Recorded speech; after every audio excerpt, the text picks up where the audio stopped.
So ಈ ಸವಾಲುಗಳು ಇವೆಲ್ಲವೂ ಕೂಡ ಒಂದು ಕಡೆಗೆ, ಬಟ್ ಇನ್ನೊಂದು ಕಡೆಗೆ ಮಳೆ ಯಾವ ರೀತಿಯಾಗಿ ಆಗಿದೆ, ಅದರ ಪರಿಣಾಮಗಳನ್ನು ಹೇಗೆ ಎದುರಿಸಬೇಕಾಗಿದೆ, ನಾವು ಅದಕ್ಕೆ ಎಷ್ಟು ಸಜ್ಜಾಗಿದ್ದೀವಿ ಅನ್ನುವಂಥ ಪ್ರಶ್ನೆಗಳ ಮಧ್ಯದಲ್ಲಿ ಬಂದಿರುವಂಥ ನೀರನ್ನು ಕಳಿಸಬೇಕಾದಂಥ ಜಾಗಗಳು ಯಾವುದು ಅಂತಲೇ ಗೊತ್ತಾಗ್ತಿಲ್ಲ. ಆ ಪರಿಸ್ಥಿತಿ ನಿರ್ಮಾಣ ಆಗಿಬಿಟ್ಟಿದೆ.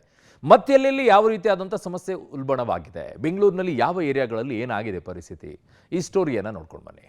ಮಹಾಮಳೆಗೆ ಬೆಂಗಳೂರು ತೊಯ್ದು ತೊಪ್ಪೆ. ಮಳೆ ನಿಂತ ಮೇಲೆ CM DCM city rounds. CM ಭೇಟಿ ಹಿನ್ನೆಲೆ ಕ್ಲೀನಿಂಗ್ ಜನಾಕ್ರೋಶ. ಕಳೆದ ಭಾನುವಾರ ರಾತ್ರಿ ಸುರಿದ ಮಹಾಮಳೆಗೆ ಬೆಂಗಳೂರು ಬೆದರಿ ಹೋಗಿತ್ತು. ಬೆಂಗಳೂರಿನ ನತದೃಷ್ಟ ಏರಿಯಾಗಳಲ್ಲಿ ಒಂದಾದ ಸಾಯಿ ಲೇಔಟ್ ಮುಳುಗಿ ನರಕಯಾತನೆ ಅನುಭವಿಸಿತ್ತು. ಅಂದೇ ಸಿಎಂ ಸಿಟಿ ರೌಂಡ್ಸ್ಗೆ ಬರುವುದಾಗಿ ತಿಳಿಸಿ ಬಳಿಕ ಭಾರೀ ಮಳೆಯಿಂದಾಗಿ ಇಂದಿಗೆ ಮಳೆಹಾನಿ ಪ್ರದೇಶಗಳಿಗೆ ಭೇಟಿ ಮುಂದೂಡಿದ್ರು. ಅದರಂತೆ ಇಂದು ಸಿಎಂ ಡಿಸಿಎಂ ಸಿಟಿ ರೌಂಡ್ಸ್ ಮಾಡಿದ್ರು. ಆದ್ರೆ ವಿಚಾರ ಇದಲ್ಲ. ಸಿಎಂ ಸಿಟಿ ರೌಂಡ್ಸ್ಗಾಗಿ ಬಿಬಿಎಂಪಿ ಸಿಬ್ಬಂದಿ ಕ್ಲೀನಿಂಗ್ಗೆ ಇಳಿದಿತ್ತು. ಹೌದು, ಸಿಎಂ ಸಿದ್ದರಾಮಯ್ಯ ಸಿಟಿ ರೌಂಡ್ಸ್ಗೆ ಬರ್ತಾರೆ ಅಂತ ಹೊರಮಾವು ಸಾಯಿ ಲೇಔಟ್ ಸೇರಿ ಇತರೆಡೆ ಬಿಬಿಎಂಪಿ ಸಿಬ್ಬಂದಿ ಬೆಳ್ಳಂಬೆಳಗ್ಗೆ ಸ್ವಚ್ಛತಾ ಕಾರ್ಯದಲ್ಲಿ ಭಾಗಿಯಾಗಿದ್ರು. ಕಳೆದ 3 ದಿನಗಳಲ್ಲಿ ಜನರು ನರಳ್ತಾ ಇದ್ರು. ಬಾರದ ಸಿಬ್ಬಂದಿ ಇಂದು ಸಿಎಂ ಆಗಮನ ಬೆನ್ನಲ್ಲೇ ಬಂದು ಸ್ವಚ್ಛಗೊಳಿಸಿದ್ರು. ಇದಕ್ಕೆ ಜನರು ಆಕ್ರೋಶವನ್ನ ಹೊರಹಾಕಿದ್ರು. ಸಿಎಂರನ್ನ ಮೆಚ್ಚಿಸಲು ಹೀಗೆ ಕ್ಲೀನ್ ಮಾಡ್ತಿದ್ದಾರೆ ಅಂತ ಸಿಡಿಮಿಡಿಗೊಂಡ್ರು. ಹಂಗೆ ಇದೆ, ಏನ್ ಮಾಡೋದು, ಆವೆಲ್ಲ ಬಂದ್ ಸೇರಿದ್ದೆ. ನಾವೆಲ್ಲೋ ಒಂದ್ ಕಡೆ ಬಿದ್ದಿದ್ದೀರಿ, ಎಲ್ಲೋ ಅಂಗಡಿ ಕಡೆ ಒಂದ್ ಮಲ್ಕೊಂಡಿದ್ರಿ ರಾತ್ರಿ ಎಲ್ಲ. ಏನ್ ಮಾಡೋದು, ಯಾರು ಇಲ್ಲೇ ವಯಸ್ಸಾದವ್ರು ಬೇರೆ ಬೇರೆನೂ ಹಿಂಗೇನೆ ಹಾಳಾಗಿ ಹೋಗ್ತಾ ಇದ್ದಾರೆ ಜನಗಳು. ಏನು ಬ್ರೆಡ್ ಹಾಲು ಕೊಟ್ಬಿಟ್ಟು ಸಾಕ, ನೀವು ಎಷ್ಟೇ ಮಾಡಬೇಕು, ನಿಮ್ಮದಿ ಇರಬೇಕು ಜನಗಳಕ. ತುಂಬಾ ನನಗೆ ಬೇಜಾರು. ಯಾವ ಮಕ್ಕಳು ನನ್ಗೆ ನೋಡಲ್ಲಪ್ಪ. ನಾನು ನನ್ನ ಗಂಡ ವಯಸ್ಸಾದವರು ರಾತ್ರಿ ಸತ್ತಾಗ್ಬಿಡ್ತಾ ಇದ್ದೆ. ನಾನು ಮೊನ್ನೆ ಇಲ್ಲಿ ಗಂಟ ನೀರು ಬಂದು ಸಿಕ್ಕಾಕೊಂಡ್ಬಿಟ್ಟೆ. ನಾನು ಅಷ್ಟು ಗಂಟೆ ಆಗ್ಬಿಡ್ತು ನನ್ಗೆ. ಹೆಂಗ ಯಾರು ಪಾಪ ಪಕ್ಕದ ಮನೆಯವರೆಲ್ಲ ಎತ್ಕೊಂಡು ಬಂದು ಕಾಪಾಡಿದ್ರು ನನ್ನ. ಒಂದು ಮಾತಲ್ಲಿ ಹೇಳ್ಬೇಕಂದ್ರೆ ಬರ್ತಾರೆ, ನೋಡ್ತಾರೆ, ಆ ಟೈಮಿಗೆ ಏನೋ ಸ್ವಲ್ಪ ಕಣ್ಣೋರಿಸ್ತಾರೆ, ಜನರಿಗೆ ಸಮಸ್ಯೆ ಸಾಲ್ವ್ ಮಾಡ್ದಂಗೆ ತೋರಿಸ್ತಾರೆ, ನಾಟಕ ಮಾಡ್ತಾರೆ, ಮತ್ತೆ ಹೋಗ್ಬಿಡ್ತಾರೆ. ಮತ್ತೆ ಮಳೆ ಬಂದು ತುಂಬಿಕೊಂಡಾಗಲೇ ಮತ್ತೆ ನಾವು ಮುಖಗಳನ್ನ ನಾವು ನೋಡ್ತಾ ಇರೋದಿಲ್ಲ. ಪ್ರತಿ ವರ್ಷಕ್ಕಿಂತ ಈ ವರ್ಷ ಜಾಸ್ತಿ ಆಗಿದೆ. ಇಲ್ಲಿ 5.5 ಅಡಿ ನೀರು ಬಂದಿದೆ ಈ ಸಲ. ಪ್ರತಿ ಸಲ 3 ಅಡಿ ನೀರು ಬರೋದು, ಹೋಗ್ಬಿಡೋದು. ಹೆಂಗೋ ಲಾಸ್ಟ್ ಇಯರು ಬಂದಿದ್ದಾರೆ, ಬಂದು ಹೋಗಿದ್ದಾರೆ. ಏನು ಮಾಡಿದ್ದಾರೆ, ಏನು ಮಾಡಿಲ್ಲ. 5 ತಿಂಗಳಲ್ಲಿ ಮಾಡಿಕೊಡ್ತೀನಿ ಅಂತ ಹೇಳಿದ್ದಾರೆ. ಏನು ಮಾಡಿಕೊಟ್ಟಿದ್ದಾರೆ? 23 ಕೋಟಿ ಸ್ಯಾಂಕ್ಷನ್ ಆಗಿದೆ ಅಂತ ಹೇಳಿದ್ದಾರೆ. ಏನಾಯ್ತಾ ಕಾಸು? ಏನು ಹಿಂಗೆ ಇರಬೇಕಾ ನಾವು? ಸಾಯೋದು ಇಲ್ಲೇ ಸಾಯ್ಬೇಕಾ ನಾವು? ಹಂಗಾಗ್ಬಿಟ್ಟಿದೆ ನಮಗೆ. ಇನ್ನು ಸಿಎಂ ಸಿಟಿ ರೌಂಡ್ಸ್ ಹಿನ್ನೆಲೆ ಎಚ್ಬಿಆರ್ ಲೇಔಟ್ನಲ್ಲಿ ಬಿಬಿಎಂಪಿ ಸಿಬ್ಬಂದಿ ಸ್ವಚ್ಛತಾ ಕಾರ್ಯದಲ್ಲಿ ತೊಡಗಿದ್ರು. ಎಚ್ಬಿಆರ್ ಲೇಔಟ್ನ 5ನೇ ಹಂತದಲ್ಲಿ ರಾಜಕಾಲುವೆ ಪಕ್ಕ ಬಿದ್ದಿದ್ದ ಕಸ ಹೂಳನ್ನ ಬಿಬಿಎಂಪಿ ಸಿಬ್ಬಂದಿ ಎತ್ತಿದ್ರು. ಮಳೆ ಬಂದ ಮೇಲೆ ರಾಜಕಾಲುವೆಯ ನೀರು ಸುಮಾರು 70ಕ್ಕೂ ಹೆಚ್ಚು ಮನೆಗಳಿಗೆ ನುಗ್ಗಿ ಜನ ಪರದಾಡಿದ್ರು. ಸಿಎಂ ಬರ್ತಾ ಇದ್ದಾರೆ ಅಂತೇಳಿ ಈಗ ಕ್ಲೀನ್ ಮಾಡುವಂಥ ಕೆಲಸ ಬಿಬಿಎಂಪಿ ಅಧಿಕಾರಿಗಳಿಂದ ಆಗ್ತಾ ಇರುವಂಥದ್ದು. ಎಚ್ಬಿಆರ್ ಲೇಔಟ್ನ 5ನೇ ಹಂತದಲ್ಲಿ ಈ ಕೆಲಸ ಆಗ್ತಾ ಇದೆ. ಅದು ಗಮನಿಸಬಹುದಾಗಿದೆ. ಈಗಷ್ಟೇ ಇದನ್ನು ಸ್ವಚ್ಛ ಮಾಡುವಂಥ ಕೆಲಸವನ್ನು ಈಗ ಮಾಡ್ತಾ ಇದ್ದಾರೆ. ಮಳೆ ಬಂದಂಥ ಸಂದರ್ಭದಲ್ಲಿ ಇದು ಭಾರಿ ಅನಾಹುತ ಆಗುತ್ತು. ಮಳೆ ನೀರೆಲ್ಲವೂ ಕೂಡ ಈ ಒಳಗಡೆಗೆ ಸೇರಿಕೊಂಡು ತುಂಬ ತೀರಾ ಕಷ್ಟ ಎದುರಾಗಿತ್ತು. ನೋಡ್ಬೋದು ಈಗ ಕ್ಲೀನ್ ಮಾಡುವಂಥ ಕೆಲಸಕ್ಕೆ ಮುಂದಾಗ್ತಾ ಇರುವಂಥದ್ದು. ಇದಷ್ಟೇ ಅಲ್ಲದೆ ಇಲ್ಲಿ ಸಿಎಂ ಭೇಟಿ ಕೊಡ್ತಕ್ಕಂತಹ ಪ್ರದೇಶಗಳು ಏನಿದೆ, ಈ ಪ್ರದೇಶದ ಸುತ್ತಮುತ್ತ ಎಲ್ಲವನ್ನು ಕೂಡ ಸ್ವಚ್ಛತೆ ಮಾಡುವಂಥ ಕೆಲಸಕ್ಕೆ ಮುಂದಾಗ್ತಾ ಇದ್ದಾರೆ. ಇಷ್ಟು ದಿನಗಳ ಕಾಲ ಇವರ ಕಣ್ಣಿಗೆ ಇದು ಕಾಣಲಿಲ್ವಾ? ಇಲ್ಲಿರ್ತಕ್ಕಂತಹ ವೇಸ್ಟೇಜ್ ಎಲ್ಲವನ್ನು ಕೂಡ ಎತ್ತಾಕಬೇಕು ಅನ್ನುವಂಥದ್ದು ಇವರಿಗೆ ಕಂಡೇ ಇಲ್ಲ. ಈಗ ಸಿಎಂ ಬರ್ತಾರೆ ಅಂತೇಳಿ ಅದನ್ನು ಕ್ಲೀನ್ ಮಾಡುವಂಥ ಕೆಲಸಕ್ಕೆ ಮುಂದಾಗ್ತಾ ಇದ್ದಾರೆ. ಇದು ಬಿಬಿಎಂಪಿಯ ಕೆಲಸ. ಮೊದಲೇ ಇದೆಲ್ಲವನ್ನು ಕೂಡ ಸ್ವಚ್ಛತೆ ಮಾಡಿದರೆ ಇಲ್ಲಿ ನೀರು ನಿಲ್ತಾ ಇರಲಿಲ್ಲ, ಜೊತೆಗೆ ಸ್ವಚ್ಛವಾಗಿರ್ತಿತ್ತು. ಆದರೆ ಕಸ ಕಡ್ಡಿ ಈ ಒಂದು ಹೂಳೆತ್ತಿರೋದನ್ನೆಲ್ಲ ಕೂಡ ಇಲ್ಲೇ ಸೈಡ್ಗೆ ಹಾಕಿದ್ದಾರೆ. ಇಷ್ಟು ದಿನಗಳ ಕಾಲ ಏನು ಮಾಡ್ತಾಯಿದ್ರು, ಈಗ DCM CM ಬರ್ತಾ ಇದ್ದ ತಕ್ಷಣ BBMP ಅವರು ಅಲರ್ಟ್ ಆಗಿದ್ದಾರೆ. ಅಲರ್ಟ್ ಆಗಿಬಿಟ್ಟು ಈಗ ಇದನ್ನು ಸ್ವಚ್ಛ ಮಾಡುವಂಥ ಕೆಲಸಕ್ಕೆ ಮುಂದಾಗ್ತಾ ಇದ್ದಾರೆ. ಈ ರೀತಿಯಾಗಿ BBMP ಅವರು ಯಾವಾಗ CM ಅವ್ರು ಭೇಟಿ ಕೊಡ್ತಾರೋ ಆವಾಗ ಕೆಲಸ ಮಾಡುವಂಥ ಕೆಲಸಕ್ಕೆ ಮುಂದಾಗ್ತಾ ಇದ್ದಾರೆ. ಅದುವರೆಗೂ ಕೂಡ ಎಲ್ಲಿ ಏನೇ ಕಸ ಬಿದ್ದಿರಲಿ, ನೀರು ತುಂಬಿಕೊಳ್ಳಿ, ಮಳೆಯಿಂದ ಅನಾಹುತ ಆಗಲಿ, ಯಾವುದನ್ನು ಕೂಡ ತಲೆ ಕೆಡಿಸ್ಕೊಳ್ಳಲ್ಲ. ಈಗ ಮಾತ್ರ CM ಬರ್ತಾವ್ರು ಅಂತೇಳಿ ಅವರು ಎಲ್ಲವನ್ನು ಕೂಡ ಪಳಪಳ ಹೊಳೆಯುವಂತೆ ಮಾಡೋದಕ್ಕೀಗ ಮುಂದಾಗ್ತಾ ಇದ್ದಾರೆ. ಸಿಎಂ ಸ್ವಾಗತಕ್ಕೆ ರೆಡ್ ಕಾರ್ಪೆಟ್. ಪಬ್ಲಿಕ್ ಆಕ್ರೋಶ ಬೆನ್ನಲ್ಲೇ ತೆರವು. ಮಳೆ ಹಾನಿ ಪ್ರದೇಶಕ್ಕೆ ಭೇಟಿ ಕೊಡ್ತಾ ಇರೋ ಸಿಎಂ ಡಿಸಿಎಂಗೆ ರೆಡ್ ಕಾರ್ಪೆಟ್ ಹಾಕಲಾಗಿತ್ತು. ಇತ್ತ ಸಿಎಂ ಸ್ವಾಗತಕ್ಕೆ ಎಚ್ಬಿಆರ್ ಲೇಔಟ್ನಲ್ಲಿ ರೆಡ್ ಕಾರ್ಪೆಟ್ ಹಾಕಲಾಗಿತ್ತು. ಇದಕ್ಕೆ ಸ್ಥಳೀಯರು ಆಕ್ರೋಶ ವ್ಯಕ್ತಪಡಿಸಿದ್ರು.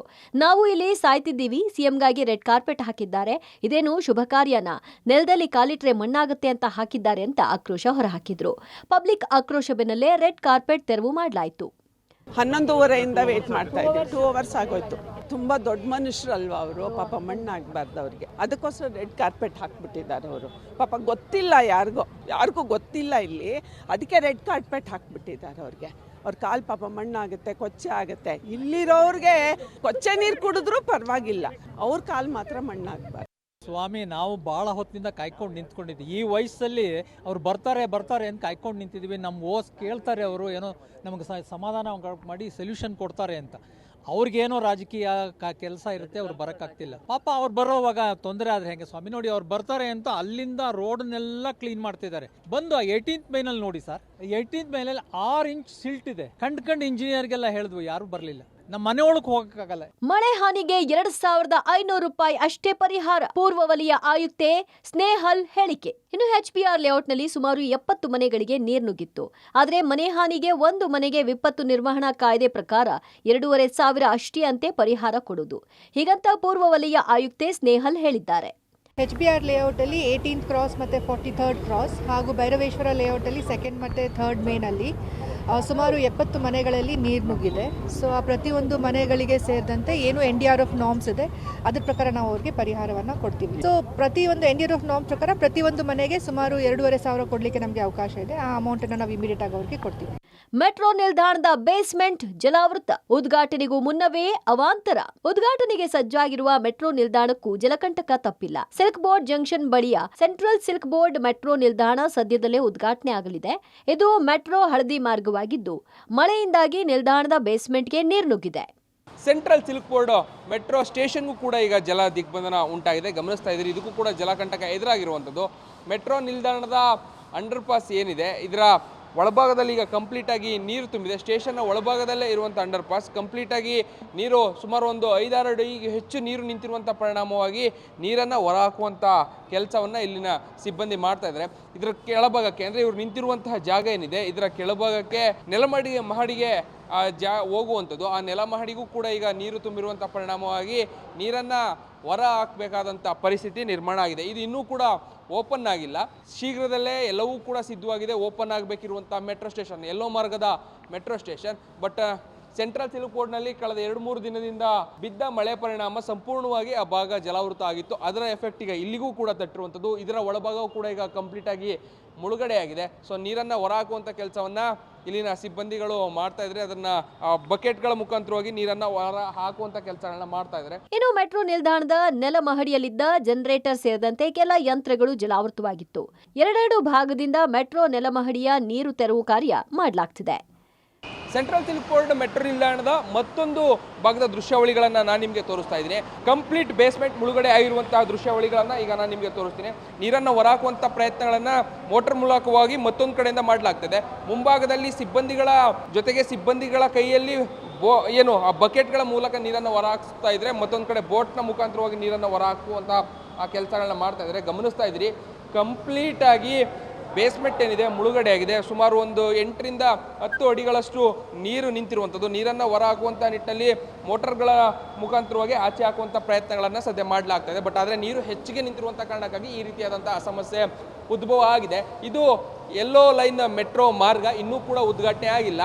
Central silk board metro station ಏನಿದೆ, ಇದು ಶೀಘ್ರದಲ್ಲೇ ಉದ್ಘಾಟನೆ ಆಗಬೇಕಿತ್ತು. ಉದ್ಘಾಟನೆ ಆಗೋದಕ್ಕೆ ಒಂದಷ್ಟು ತಯಾರಿಗಳನ್ನು ಮಾಡಿಕೊಳ್ಳಲಾಗಿದೆ. ಇದರ ಮಧ್ಯೆ ಈಗ ನೀರು ತುಂಬಿರುವಂಥದ್ದು, ಒಂದಷ್ಟು ಯಂತ್ರೋಪಕರಣಗಳು ಬೇಸ್ಮೆಂಟ್ನಲ್ಲಿ ಇದ್ದಂಥವು ಕೂಡ ಈಗ ಹಾಳಾಗುವಂತಹ ಪರಿಸ್ಥಿತಿ ಬಂದಿದೆ. ಕನಿಂಗ್ಹ್ಯಾಮ್ ರಸ್ತೆಯಲ್ಲಿ ಬೃಹತ್ ಮರ ಧರೆಗೆ. ಹೊರಮಾವಿನಲ್ಲಿ 2 ಕಾರುಗಳಿಗೆ ಹಾನಿ. ಇನ್ನು ಗಾಳಿ ಮಳೆಗೆ ಕನಿಂಗ್ಹ್ಯಾಮ್ ಹತ್ತಿರ ಬೃಹತ್ ಮರವೊಂದು ಧರಾಶಾಹಿಯಾಗಿದೆ. ರಸ್ತೆಗೆ ಅಡ್ಡಲಾಗಿ ಬೃಹತ್ ಗಾತ್ರದ ಮರ ಬಿದ್ದ ಕಾರಣ ವಾಹನ ಸಂಚಾರಕ್ಕೆ ಅಡ್ಡಿಯಾಗಿತ್ತು. ಮರ ತೆರವು ಬಳಿಕ ಸಂಚಾರಕ್ಕೆ ಅನುವು ಮಾಡಿಕೊಡಲಾಯಿತು. ಸಿಲಿಕಾನ್ ಸಿಟಿ ಬೆಂಗಳೂರಿನಲ್ಲಿ ಬೆಳ್ಳಂಬೆಳಗ್ಗೆ ಬಹಳ ದೊಡ್ಡ ಅಪಾಯ ಒಂದು ಆಗಬೇಕಿತ್ತು, ಬಟ್ ಅದು ತಪ್ಪಿದೆ. ಗಮನಿಸ್ತಾ ಇದ್ದೀರಿ, ಕನಿಂಗ್ಹ್ಯಾಮ್ ರೋಡ್ನಲ್ಲಿ ಬೃಹತ್ ಗಾತ್ರದ ಮರ ಏಕಾಏಕಿ ಧರೆಗೆ ಉರುಳಿದ ಪರಿಣಾಮವಾಗಿ ಬಹಳ ದೊಡ್ಡ ಅಪಾಯವೊಂದು ಅದೃಷ್ಟವಶಾತ್ ಕ್ಷಣ ಮಾತ್ರದಲ್ಲಿ ತಪ್ಪಿರುವಂಥದ್ದು. ಗಮನಿಸ್ತಾ ಇದ್ದೀರಿ, ಇದು ಕನಿಂಗ್ಹ್ಯಾಮ್ ರೋಡ್ ಬಹಳ ವಾಹನಗಳು ಹೆಚ್ಚಾಗಿ ಇರುವಂತಹ ರಸ್ತೆ. ಬೆಳಗ್ಗೆ 5:30 ಸುಮಾರಿಗೆ ಬೃಹತ್ ಗಾತ್ರದ ಮರ ಏಕಾಏಕಿ ನೆಲಕ್ಕೆ ಉರುಳಿದೆ. 2 ದಿನದಿಂದಲೂ ಕೂಡ ಮಳೆ ಇತ್ತು, ಜೊತೆಗೆ ಗಾಳಿ ಇತ್ತು, ಎಲ್ಲವೂ ಕೂಡ ಇತ್ತು. ಈ ಮಧ್ಯೆ ಇವತ್ತು ಬೆಳಗ್ಗೆ 5:30 ಸುಮಾರಿಗೆ ಮರ ನೇರವಾಗಿ ನೆಲಕ್ಕೆ ಉರುಳಿರುವಂಥದ್ದು. ಸೊ ಗಮನಿಸ್ತಾ ಇದ್ರಿ, ಮರ ಉರುಳಿದಂಥ ಪರಿಣಾಮವಾಗಿ ಎದುರುಗಡೆ ಇದ್ದಂಥ ಖಾಸಗಿ ಸಂಸ್ಥೆ ಒಂದಷ್ಟು ಗೇಟ್ಗಳೇನಿದ್ವು, ಆ ಗೇಟ್ಗಳು, ಕಾಂಪೌಂಡು, ಜೊತೆಗೆ ಚಿಕ್ಕ ಪುಟ್ಟ ಡ್ಯಾಮೇಜ್ಗಳೆಲ್ಲವೂ ಕೂಡ ಆಗಿರೋದನ್ನು ಗಮನಿಸ್ತಾ ಇದ್ರಿ. ಭಾರಿ ಗಾತ್ರದ ಮರ ಆಗಿದ್ದಂಥ ಕಾರಣಕ್ಕಾಗಿ ಏಕಾಏಕಿ ನೆಲಕ್ಕೆ ಉರುಳಿದೆ. ಬಹಳ ವರ್ಷದ ಹಳೆಯ ಮರ. ಸ್ಥಳ ಕನಿಂಗ್ಹ್ಯಾಮ್ ರಸ್ತೆ. ಇನ್ನು ಹೊರಮಾವು ಗ್ರಾಮದ ಮುಖ್ಯ ರಸ್ತೆಯಲ್ಲೂ ಬೃಹತ್ ಅರಳಿ ಮರವೊಂದು ಬುಡಮೇಲಾಗಿದೆ. 2 ಕಾರುಗಳ ಮೇಲೆ 106 ವರ್ಷದ ಹಳೆಯ ಅರಳಿ ಮರ ಉರುಳಿ ಬಿದ್ದಿತ್ತು. ಅದೃಷ್ಟವಶಾತ್ ಯಾವುದೇ ಪ್ರಾಣಾಪಾಯ ಸಂಭವಿಸಿಲ್ಲ. ಇನ್ನು ಕಲ್ಕೆರೆ ಸಮೀಪದ ಹೊರಮಾವು ಬಳಿ ಬೃಹತ್ ಮರವೊಂದು ನೆಲಕ್ಕುರುಳಿದ ದೃಶ್ಯ ಸಿಸಿಟಿವಿಯಲ್ಲಿ ಸೆರೆಯಾಗಿದೆ. ಮರದಡಿ ಸಿಲುಕಿದ ಸವಾರ ಪವಾಡ ಸದೃಶ್ಯ ರೀತಿಯಲ್ಲಿ ಬಚಾವಾಗಿದ್ದಾರೆ. ಒಟ್ಟಾರೆ ಬೆಂಗಳೂರಿನಲ್ಲಿ ಮಳೆ ನಿಂತರೂ ಅವಾಂತರಗಳು ನಿಲ್ತಿಲ್ಲ. News desk, public TV.